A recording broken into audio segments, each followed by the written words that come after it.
Well, all eyes are on House Speaker Mike Johnson, who now has less than 2 weeks to help keep the government funded after the GOP-controlled House rejected his latest bill, the Speaker's proposal that would have funded the government for 6 months.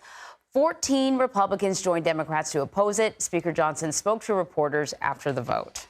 Congress has an obligation to fund the government, and Congress has an obligation to ensure that our elections are secure and fair and free.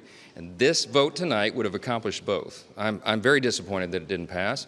I want to note that every Democrat except 3 went on record once again for the second time voting against election security. So if lawmakers fail to agree on a spending bill, the government will shut down just after midnight on October 1st. So for more on this, I'm joined by Stef Kight. I hope that's how you say your name. I hope that's how you say your name. Is it? Okay. She is a Senate reporter for Axios. Thank you so much for joining us. So you heard right at the very end there, Speaker Johnson say something about, election integrity or security or something along those lines. Can we talk about sort of the key sticking point, the primary reason why this bill failed? Yeah, well, there are a couple things, but the SAVE Act is the bill that he was referring to, that he was attaching to the CR. And what this bill would do would require people to prove their U.S. citizenship before they're able to vote. This has become a bill that Republicans have kind of rallied around. And it's a bill that former President Trump has been very focused on and has been calling for Republicans to do anything they can to get it passed.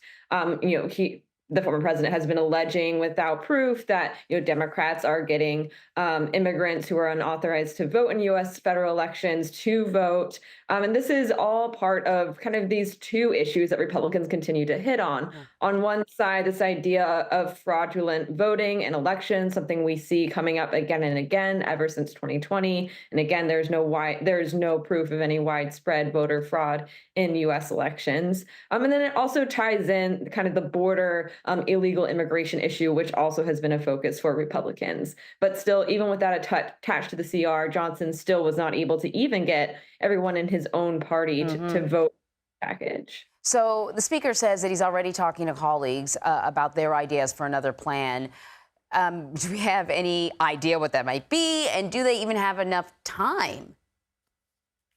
I mean, time is certainly running out. They have about one more week of session days next week before they need to get something done before members head home. And of course, both Speaker Johnson and Senate Majority Leader Chuck Schumer want to make sure that their vulnerable members are able to get home as soon as possible and campaign with the majorities on the line in November. It is not clear right now what Johnson's plan B is just yet, but in my conversations with people on the Hill on both sides of the Capitol, the expectation is that this is going to end with a clean short-term spending deal that goes for about 3 months, rather than the 6-month deal that Johnson has been pushing for. The question here is whether Johnson decides to offer that first, or whether he leaves it to the Senate to jam the House with the spending package they want to see.